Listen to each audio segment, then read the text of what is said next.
திருவள்ளூர் மாவட்டம் வெள்ளவேடு அருகே தனியார் உணவு கூடத்தில் சிலிண்டரில் ஏற்பட்ட கேஸ் கசிவு காரணமாக பயங்கர தீ விபத்து ஏற்பட்டது.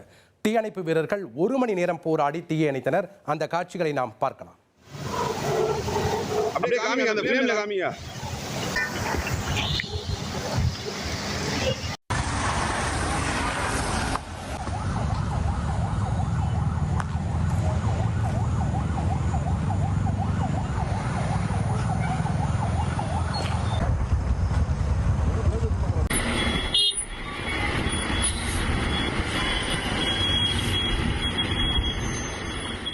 கூடுதல் விவரங்களை செய்தியாளர் சதீஷ் முருகன் வழங்கிட நாம் கேட்கலாம். வணக்கம் சதீஷ் முருகன்.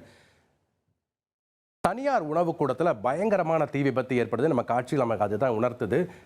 சேதங்கள் என்ன, விவரங்களை பதிவு பண்ணுங்க. வணக்கம் ஜபஸ்டன்.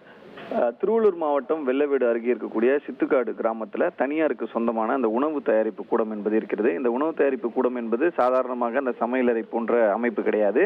அந்த பகுதியில் தொழிற்சாலைகள் நிகழ்ந்த பகுதி என்பதால் தொழிற்சாலையில் பணியாற்றக்கூடிய ஆயிரக்கணக்கான தொழிலாளர்களுக்கு உணவு தயாரிப்பதற்காக, அதாவது தொழில் முறையில் இண்டஸ்ட்ரியல் ஃபுட் ஃபேக்டரி போன்ற ஒரு அமைப்பு அது.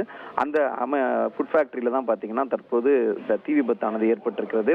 பெரிய அளவிலான அந்த சிலிண்டர்களுடன் சமையல் இன்று காலை மதிய உணவுக்கான அந்த ஏற்பாடுகள் செய்யப்பட்டிருந்த சூழ்நிலையில் சிலிண்டரில் ஏற்பட்ட கேஸ் கசிவு காரணமாக அந்த பகுதியில் தீ என்பது பரவி இருக்கிறது. உடனடியாக அந்த உணவு தொழிற்சாலையில் பணியாற்றிய அனைவருமே வெளியேறிய சூழ்நிலையில் அங்கிருந்து அந்த மளிகை பொருட்கள் மற்றும் பெரிய அளவிலான சமையல் தயாரிப்புக்கு வைக்கப்பட்டிருக்கக்கூடிய அந்த டேங்குகள், உபகரணங்கள் தீ மலமளவன பரவி எரிய தொடங்கி இருக்கிறது. இதனையடுத்து உடனடியாக தீயணைப்பு துறைக்கு தகவல் தெரிவிக்கப்பட்டு ஆவடி மற்றும் பூந்தமல்லி பகுதிகளிலிருந்து 2 தீயணைப்பு வாகனங்கள்ல சுமார் 10க்கும் மேற்பட்ட தீயணைப்பு வீரர்கள் 1 மணி நேரம் போராடி இந்த தீயை அணைத்திருக்கிறார்கள். முதல் தளத்தில் தீ விபத்து ஏற்பட்டுள்ளதால் தீ மலமளவன் அடுத்த பகுதிக்கும் பரவி இருக்கிறது. இதனை அடுத்து அந்த தீயை கட்டுப்படுத்துவதற்கு கொஞ்சம் சிறிது காலதாமதம் ஏற்பட்டிருக்கிறது. இந்த தீ விபத்து குறித்து வெள்ளவேடு போலீசார் உடனடியாக வழக்கு பதிவு செய்து இந்த விசாரணை என்பதை மேற்கொண்டு வருகின்றனர். நன்றி சதீஷ் முருகன், உங்களுடைய தகவல்களுக்கு.